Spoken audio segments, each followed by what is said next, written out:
నమస్తే. మీరు చూస్తున్నది లలిత న్యూస్. ఈరోజు మనం వచ్చే నెల 13వ తేదీన జరిగే పార్లమెంటు ఎన్నికల సందర్భంగా ఆ ఎన్నికల్ని పురస్కరించుకొని మహబూబాబాద్ పార్లమెంట్ నియోజకవర్గం పరిధిలో కాంగ్రెస్ నుంచి బలరాం నాయక్ కేంద్ర మాజీ మంత్రి, అలాగే బీఆర్ఎస్ నుంచి సిట్టింగ్ ఎంపీ మాలోత్ కవిత, అలాగే బీజేపీ నుంచి మాజీ ఎంపీ అజ్మీరా సీతారాం నాయక్ ప్రొఫెసర్ వీరు పోటీ చేస్తున్నారు. ఈ నేపథ్యంలో ఎవరు ప్రధాన పార్టీలో ఏ పార్టీ గెలిస్తే, ఏ అభ్యర్థి గెలిస్తే మంచి జరుగుతుంది, ఏ అభ్యర్థి వైపు ప్రజల నాడి ఎలా ఉంది, ఎవరిని గెలిపిస్తే బాగుంటుందని ప్రజల అభిప్రాయాన్ని సేకరించడానికి ఈరోజు పబ్లిక్ టాక్ కోసం మహబూబాబాద్ నియోజకవర్గం పరిధిలో ఉన్నాం. ఆ పబ్లిక్ ఎలా స్పందిస్తున్నారు, ఎవరు గెలిస్తే బాగుంటుంది, ఎందుకు గెలిస్తే బాగుంటుంది అనే విషయాన్ని వారి ద్వారానే తెలుసుకుందాం. ఇప్పుడు ఆ ప్రజల ద్వారా వాళ్ళ అభిప్రాయాల్ని మనం అడిగి తెలుసుకుందాం. మీ పేరు? యుగేందర్ గారు, మీరు ఏం చేస్తారు? Software employee. సాఫ్ట్వేర్. ఇప్పుడు ఈ పార్లమెంట్ ఎన్నికల్లో బీఆర్ఎస్ మాలోత్ కవిత, కాంగ్రెస్ బలరాం నాయక్, అదే బీజేపీ నుంచో సీతారాం నాయక్, ఈ ముగ్గురులో ఎవరు గెలిస్తే బాగుంటుంది? ఆబ్వియస్లీ బలరాం నాయక్. ఎందుకన్నా? ఎందుకంటే గత ప్రభుత్వంలో మనం చాలా అక్రమాలు, దోపిడీలు, భూదందాలు చాలా చూసినాం. అంతెందుకు నా సినారీనే తీసుకుందాము. నా ఫ్లాట్ను బీఆర్ఎస్ నాయకులు అంటే మాలోత్ కవిత వాళ్ళ డాడీ ప్లస్ లోకల్ ఎమ్మెల్యేలు ప్లస్ లోకల్ పొలిటీషియన్స్, కార్యకర్తలు, ఎస్ఐలు కానీ కానిస్టేబుల్స్ కానీ వాళ్ళ గుప్పిట్లో పెట్టుకొని కబ్జా చేయడానికి బాగా ట్రై చేశారు. ఎందుకంటే మనకు అన్ని డాక్యుమెంట్స్ ఉన్నాయి, అన్ని విధాలుగా మనం పొజిషన్లో ఉన్నాం కాబట్టి ఒక్కడు కూడా మేము వెనక్కి వేయలే. సో ఇలాంటి భూదందాలు ఒక కామన్ మ్యాన్కి కోర్టుల చుట్టూ తిరగడం, జైళ్ళ చుట్టూ తిరగడం, ఆఫీసుల చుట్టూ తిరగడం, కలెక్టర్ ఆఫీసుల చుట్టూ తిరగడం ఒక కామన్ మ్యాన్కి ఇవన్నీ తెలియవు. సో గత ప్రభుత్వంలో నాదనే కాదు చాలామంది మిడిల్ క్లాస్ ఫ్యామిలీస్ చాలామంది స్ట్రగుల్ అయ్యారు, అందులో నేను ఒక్కడిని. సో అందుకే that is the reason. So obviously Kavitha అనేది 0%తో ఓడిపోతుంది, భారీ మెజారిటీతో బలరాం నాయక్ తప్పకుండా గెలుస్తాడు. ఇప్పుడు పార్లమెంట్ ఎన్నికలు వచ్చినాయమ్మా. ఈ పార్లమెంట్ ఎన్నికలు అంటే మనం ఓటేయాలి ఎప్పుడు? అంటే వచ్చే నెల 13 తారీఖు. మీకు తెలిసే ఉంటుంది. ఇప్పుడు టీఆర్ఎస్, కాంగ్రెస్, బీజేపీ 3 పార్టీలు పోటీ చేస్తున్నాయి. ఏ పార్టీకి ఓటేస్తే మంచిదంటారు చెప్పు? ఏదమ్మా అయితే కాంగ్రెస్ రాదనుకుంటానండి. ఏది టీఆర్ఎస్ పార్టీ కేసీఆర్ గారు ఒకే సూచన కానొస్తుంది. ఎందుకు? ఏమని తెలిసింది? ఏమని తెలిసింది? 3,000 ఇస్తున్నాడు, 4,000 ఇస్తున్నాడు, పైసలు ఏది 2,000 ఇస్తాడు, ఆయన ఇచ్చిన 2,000 చాలయా అనుకుంటారు. అంటే ఈసారి టీఆర్ఎస్కే ఓటేయాలని అనుకుంటారు జనం. ఇప్పుడు ఈ పార్లమెంట్ ఎన్నికల్లో కాంగ్రెస్, బీఆర్ఎస్, బీజేపీ పార్టీలు పోటీ చేస్తున్నాయి. ఈ 3 పార్టీలో ఏ పార్టీ గెలిస్తే బాగుంటుందంట? ఇప్పటి వరకు కాంగ్రెస్ గెలిస్తేనే మంచి అనిపిస్తుంది. ఎందుకంటే పోయినసారి గెలిచింది కదా, ఈసారి గెలిచినా కూడా ఇక ఎదురు లేకుంటున్నది కదా. బీఆర్ఎస్, బీజేపీ బలంగా ఇక్కడ మన రాష్ట్రంలో లేవు, తెలంగాణలో. కాబట్టి కాంగ్రెస్ వస్తేనే కొంచెం మేలు అనిపిస్తుంది. ఇప్పుడు కాంగ్రెస్ మొన్న అధికారంలోకి వచ్చింది కదా రాష్ట్రంలో, మరి ఏమన్నా పథకాలు ఏమైనా అమలు చేసిందా? ఇప్పుడు బస్సు ప్రయాణం అది టికెట్ చేసారు, కొన్ని చేస్తారు. ఇప్పుడు మన టీవీలల్లో, న్యూస్లల్లో చెప్పేది ఏంటంటే ఇవాళ వాళ్ళ చేసిన అరాచకాలు, వాళ్ళు చేసిన దోపిడీలు చేసినవన్నీ మేము టీవీలో చూస్తాను, టీవీ ఛానల్లో చూస్తాను, అన్నింటిలో చూస్తాను. ఇంతలోనే వాళ్ళు ఇంకా మారలే, వాళ్ళకు ఇంకా మార్పు రాదు ఇప్పట్లో. కాబట్టి ఇప్పుడు మనం వేసేది ఎందుకంటే కాంగ్రెస్కి ఎత్తేనే మంచి అనిపిస్తుంది. ఎందుకంటే ఇప్పటికే వచ్చింది కొత్త సంవత్సరం కదా, దాన్ని సరిదిద్దుకోవాలంటే కొద్ది రోజులు పడుతుంది. కాబట్టి దాన్ని కూడా మనం కూడా ఆ పార్టీని కూడా మనం ఇవ్వాలి కదా, టైం ఇవ్వాలి కదా. ఇవ్వకుంటే మళ్ళీ ఈ పార్టీలో పట్టినకైతే కాంగ్రెస్ కూడా పడుతుంది టైం వస్తే. ఎవరికి వెళ్తారంటే అయ్యా జనాలు చేతులు లెక్క. ఎట్లుంది జనం నాడు? ఎట్లుంది జనం కొద్దిగా అప్పటికి కొద్దిగా మారినారు. అంటే ఏ పార్టీ వైపు కొద్దిగా కాంగ్రెస్కి అప్పుడు ఎక్కువ ఉండే కానీ ఇప్పుడు కొద్దిగా అలా పోవాల మందం మారినారు. ఎందుకు మార్పు రావచ్చు? ఆయన మాట్లాడిన ముచ్చట్లు, ఆ ముచ్చట్లు చెప్పబడి జనం కొంతమంది తిడతారు, కొంతమంది మంచి అంటారు, కొద్దిగా మారినట్టు అనిపిస్తుంది. అంతే తేడా. ఇప్పుడు మీ దగ్గరికి చాలా మంది వస్తారు, మీరు గౌడ కుటుంబం కాబట్టి, మీ గీత కార్మికులు కాబట్టి ఎన్నో ప్రాంతాల నుంచి మీ దగ్గరికి వస్తారు, మాట్లాడుకునే విషయాలు కూడా మీరు వింటారు. ఆ పబ్లిక్ ఒపీనియన్ ఎట్లుంది మీ దగ్గర? అదే పబ్లిక్ అంటారు, అది ఇన్న చదని అంటాను. చాలా మంది మార్పు వచ్చింది. అంటే ఎమ్మెల్యే ఎన్నికలప్పుడు కాంగ్రెస్కున్న బలం ఇప్పుడు ఉండవు, తక్కువ, చాలా తక్కువ ఉన్నది. మీ అభిప్రాయం ఏంది? నాకు రోజు టీఆర్ఎస్కి వస్తా నేను. లేకపోతే వాడు అట్టి అన్నాడు, ఇవి పెడతా అన్నాడు, వాడు నిండా ముంచిండు. వీడు 9 రోజులకే నేను 2 లక్షలు అన్నాడు. గుదైన దాడి అలాగ వచ్చిండు గోవింద మంగళాడితే. సొంత కాంగ్రెస్ రావాలని ఉంది. ఎందుకు కాంగ్రెస్ అంటారు? కన్న తల్లి అది 9 నెలలు మనకు తల్లి అట్ట మోసి కన్నదో కాంగ్రెస్ అట్లా మనకు కాంగ్రెసే రావాలి. ఏది గెలిచి బాగుంటుందా? మోడీ గెలవాలి, అసలు లెక్క అయితే మోడీ గెలవాలి. పిల్లలు లేరు కాబట్టి మనకు పోరాడుతాడు, అన్నిట్లో మాత్రం ఆయన గెలవాలి. అంటే మీకు మోడీ గెలిస్తే ఏం లాభం వస్తుంది అనుకుంటాను? ఏమి లాభం కాదు, ఆయన త్యాగం చేస్తాడు మన కొరకు, లాభం గురించి కాదు. మోడీ గెలిస్తే అన్ని మాఫీ చేస్తాడు. మాఫీ చేసిడు సమస్య అది పక్కకు పెట్టు, కానీ మన కొరకు పోరాడుతాడు కదా. పిల్లలు లేక కొంచెం గమనించాలి మనం కూడా. లేకం ఎవరికైతే కాంగ్రెస్ గెలుస్తాడు సార్, కాంగ్రెస్ గెలిస్తే మంచిదే. కాంగ్రెస్ మీకు ఏమైనా మంచి చేస్తాడు. ఇక బ్యాంకులు మాఫీ చేస్తాం, అవన్నీ కావాలి మాకు రైతుల గురించి అని మాఫీ చేస్తానంటే, ఇక ఇప్పుడు చేసినా చేయకుండా కాంగ్రెస్ వస్తే మాకు మంచిది రైతులకు. బలరాం నాయక్ వెళ్తే బాగుంటుంది అనుకుంటాను. ఎందుకు అనుకుంటాను? కాంగ్రెస్ ప్రభుత్వము మనకు పేదలకు కాంగ్రెస్ ఫలాలు ఇంటింటికి చేరుతాయి, వేరే పార్టీ చేరాయి. ఆ లీడర్లే తీసుకుంటారు, వారి దగ్గర నుంచి వారి ఎమ్మెల్యేలు వారే తీసుకుంటారు. ఇవి అయితే కాంగ్రెస్ ప్రభుత్వంలో ప్రతి పేద ఇంటికి చేరుతుంది, పథకాలన్నీ ప్రతి పేద ఇంటికి చేరుతాయి.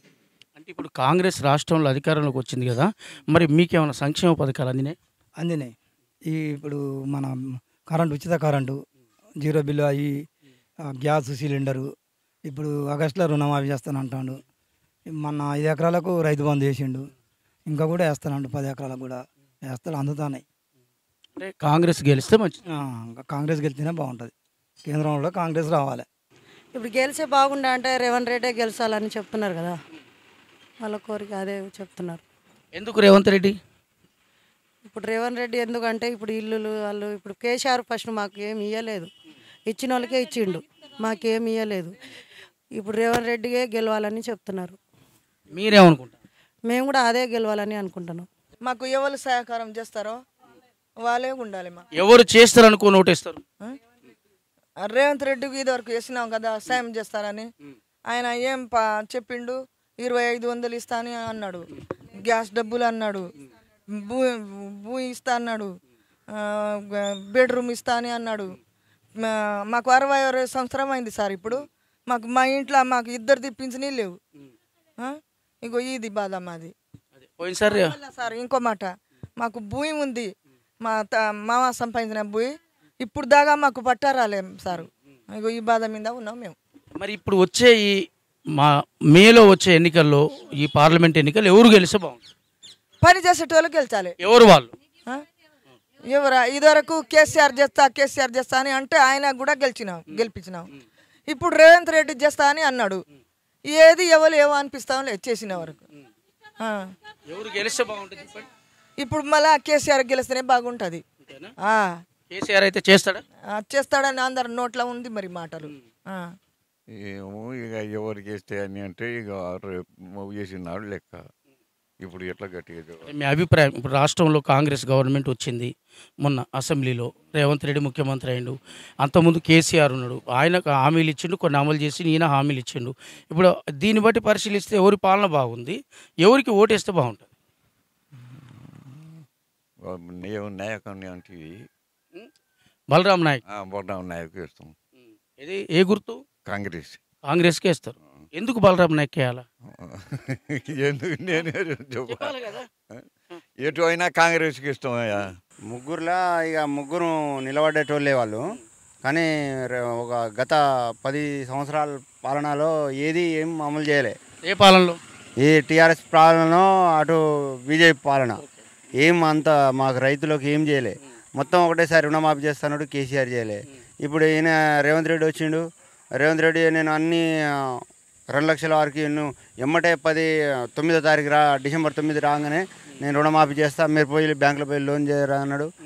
ఇక ఎలక్షన్ అది వచ్చింది, ఇది వచ్చింది, బడ్జెట్తో ఉన్నాయి, ఈయన చెప్పేసిండు. ఇక నేను మొత్తం చేస్తా, నేను ఇది చేస్తా అని మోడీ చెప్పిండు, ఆయన కూడా చేయలే. ఏమైనా రైతుల మీదనే భారం, అతి భారీగా భారం మోస్తుండ్రు. అందరు రైతుల మీదే బతాలు. మాకు ఎవరు ఏం సాయం చేస్తలేరు. ఎవరు ఎక్కువ సాయం చేస్తే వానికే. ఎవరు చేస్తారు అనుకుంటారు? ఎవరికి ఓటేస్తే బాగుంటుంది? ఇప్పుడు కాంగ్రెస్ వచ్చింది, బలరాం నాయక్ అయితే చేస్తే ఇక పైన కింద అతను ఉంటాడుగా, చేస్తాడని నమ్మకం ఉంది. బలరాం నాయక్ కరెక్ట్ అంట. ఇప్పుడు పైన ఉన్నారుగా సీఎం, ఇక ఆయనకే ఆ క్యాండిడేట్ ఉంటే, వాళ్ళ క్యాండిడేట్ ఉంటేనే మనకు మేలు అవుతుంది. ఏం పని చేస్తావు? ఏం పని చేయను, ఇంటికాడనే ఉంటా. ఇప్పుడు మనకు వచ్చే నెల ఓట్లు ఉన్నాయి, నీకు తెలుసుంటుంది. కాంగ్రెస్, టీఆర్ఎస్, బీజేపీ 3 పార్టీలు పోటీ చేస్తున్నాయి. ఏ పార్టీ గెలిస్తే బాగుంటుంది? ఏ పార్టీ ముందుగా పోయిన పార్టీ మంచిగా చేసింది, కానీ ఇప్పుడు ఏం చేస్తాం లేదు కదా. అంటే ముందుగాల పోయినంటే టీఆర్ఎస్ పార్టీ మంచిగా చేసిందా? ఎవరైనా నాయకుడు కేసీఆర్. మరి ఇప్పుడు కాంగ్రెస్ గవర్నమెంట్ వచ్చింది, ఏం మంచిగా చేయట్లేదా? ఏది ఏం చూపిస్తాం లేదు కదా. బుజ్జి గారు, ఇప్పుడు పార్లమెంట్ ఎన్నికలు వచ్చినాయి, వచ్చే నెల 13 తారీఖు ఓటేయాలి. కాంగ్రెస్ నుంచి బలరాం నాయక్, బీఆర్ఎస్ నుంచి కవిత అంటే రెడ్డి నాయక్ బిడ్డ, బీజేపీ నుంచి సీతారాం నాయక్ పోటీ చేస్తాను. ముగ్గురు ఎవరు గెలిస్తే బాగుంటుంది? ఇక కాంగ్రెస్ గెలవాలని కాంగ్రెస్కి ఓటు వేసినాము మేము అందరం. అప్పుడు అయితే ఏం పని కాలే, ఇక సంవత్సరం 6 నెల అయితే ఏదో పని చేస్తుంది అని అనుకుంటున్నాం. అంటే ఎవరైతే మంచిది? కాంగ్రెస్ అయితే మంచిది. అంటే కాంగ్రెస్ గెలిస్తే బాగుంటుందా? పాత పార్టీ కాబట్టి అది గెలిస్తేనే మంచిగా ఉంటాయని అనుకుంటున్నాం. హరిగారు, మీరు వ్యవసాయం చేస్తారా? ఇప్పుడు ఈ వచ్చే పార్లమెంట్ ఎన్నికల్లో కాంగ్రెస్, బీఆర్ఎస్, బీజేపీ ఈ 3 పార్టీలు పోటీ చేస్తున్నాయి. ఎవరు గెలిస్తే, ఏ పార్టీ గెలిస్తే మంచి జరుగుతుంది అనుకుంటున్నారు? మనం ఏ పార్టీ చేసినా కాదు. ఇప్పుడు ఏంటంటే ఇప్పుడు కేసీఆర్ 10 సంవత్సరాలు వేసాం కదా. ఇప్పుడు ఏంటంటే ఇప్పుడు రేవంత్ రెడ్డి నేను అది చేస్తా, ఇది చేస్తా, ప్రతి పని చేస్తాను రైతుకు అని చెప్పిండు కదా. అయితే ఈ సంవత్సరం పూర్తి చేసిన ఓటు మొత్తం ఆయనకేసి ఈ పూర్తి 5 సంవత్సరాల దాకా ఏం చేస్తాడు అది చూసిన తర్వాత మళ్ళీ తెలంగాణకి వేయాలి. ఇప్పుడైతే కాంగ్రెస్ 5 సంవత్సరం దాకా ఈ కాంగ్రెస్కి వేయాలి. ఇక ఈసారి ఇక పూర్తి ఆయనకు నాయకుడు చేయాలి కదా. ఆ పూర్తి ఆ పరిపాలన 5 సంవత్సరాల దాకా ఏం చేస్తాడు అని చూసిన తర్వాత మళ్ళీ రాడు. మళ్ళీ ఆ పని చేయకపోతే ఆయన ఏ వాక్యం చెప్పిండు, 4 లక్షలు 2 లక్షలు మాఫీ రుణమాఫీ చేస్తాడు, 4,000 రూపాయలు పింఛని మంచోనికి ఇస్తాడు, కుంటనికి 6,000 ఇస్తాడు, 2,500 రూపాయలు మళ్ళీ ఆర్డర్కి ఇస్తాడు. మళ్ళీ అన్నీ ఏం పని చేసిండు, ఆయన ఏం చెప్పిండు. ఇప్పుడు ఏమంటాడు మళ్ళా, నాకు ఓటు వచ్చి మధ్యన ఓటు వచ్చింది అని 2 లక్షలు మాఫీ చేయలే నేను, ఇప్పుడు మళ్ళీ ఓటు వేస్తే మళ్ళీ నేను చేస్తా, ఆ పని మీదనే ఉంటానా అని అంటాడు. ఈ 5 సంవత్సరాల దాకా ఏమేమి పని చేస్తాడు చేసిండుకో అయితే మళ్ళీ గెలుస్తాడు. చేయకపోతే మళ్ళీ వేరే పార్టీ గెలుస్తుంది, అదే టీఆర్ఎస్ఏ గెలుస్తుంది మళ్ళీ. అది ఇప్పుడు ఎంపీ ఎలక్షన్లలో ఎవరు గెలిస్తే బాగుంటుంది? ఇప్పుడు ఎంపీ ఎలక్షన్ అంటే బలరాం నాయక్ మనకు పని చేయలే ఆయన. ఏంటంటే అది ఇక పార్టీ చూపెట్టి పార్టీ ప్రెషర్ పెట్టి కాంగ్రెస్ పార్టీలో ఉన్నారు కదా వాళ్ళు, అని చూసి కాంగ్రెస్ పార్టీకి వేస్తారు ఇప్పుడు. కానీ బలరాం నాయక్ పెద్ద నాయకుడు ఎవరు వేయలేరు కదా, కానీ పార్టీ ఫీలింగ్నే ఇస్తారు. ఇప్పుడు మా మురి డాక్టర్ ఉన్నాడు, అంటే మురి డాక్టర్ ఇంకోసారి ఇప్పుడు పని చేస్తాడు కదా గెలుస్తుంది. అప్పుడు శంకర్ నాయక్ 10 సంవత్సరాలు ఉన్నాడు కదా, శంకర్ నాయక్ 10 సంవత్సరాలు ఉన్నాడు, 10 సంవత్సరాలు చేసిందో చేయకున్నా కానీ వాటి గుండా ఇది చేసారు, అది చేసారు, వారు మంచిగా లేడని వానికి బంద్ చేసారు. ఇప్పుడు ఇది కాంగ్రెస్ పార్టీ కూడా ఇప్పుడు ఏవే మంత్రి ముఖ్యమంత్రి కూడా ఏ కానీ ఎవరైనా ఏం పని చేస్తే 5 సంవత్సరాలు చూడాలని ప్రజలందరూ చెప్తున్నారు. 5 సంవత్సరాలు పూర్తి చేద్దాము. మరి మాకు మధ్యన ఇవ్వలేదు, మళ్ళీ ఓటు నాకు ఇవ్వలేదు కదా, నువ్వు మధ్యన ఒకసారి గెలిపించారు, మళ్ళీ ఎంపీకి గెలిపించలే కదా మీరు అని మళ్ళీ రేవు అంటారు కదా. పూర్తి సంవత్సరం అది పూర్తి 5 సంవత్సరాలు అయినాక అది పని చేయకపోతే కాంగ్రెస్ పార్టీ మళ్ళీ చెత్తకు రాదు. చూశారు కదా మహబూబాబాద్ అసెంబ్లీ నియోజకవర్గం పరిధిలోని ప్రజల నాడి ఏ విధంగా ఉందని, మరి ఎవరు గెలుస్తారు భిన్న అభిప్రాయాలు మనకు వ్యక్తమవుతున్నాయి. ఒకరు బీఆర్ఎస్ అంటే, ఒకరు మోడీ వస్తే బాగుంటుందని, ఇంకోరు అలాగే కాంగ్రెస్ వస్తే బాగుంటుందని ప్రజల నుంచి వస్తున్న ఈ మిశ్రమ స్పందనని మనం ఇప్పుడు చూసాం. ఇంకా మిగతా నియోజకవర్గాల్లో కూడా పబ్లిక్ టాక్ నిర్వహిద్దాం, వారి అభిప్రాయం ఎలా ఉందో తెలుసుకుందాం. కెమెరామెన్ అరవింద్తో ప్రసాద్, లలిత న్యూస్.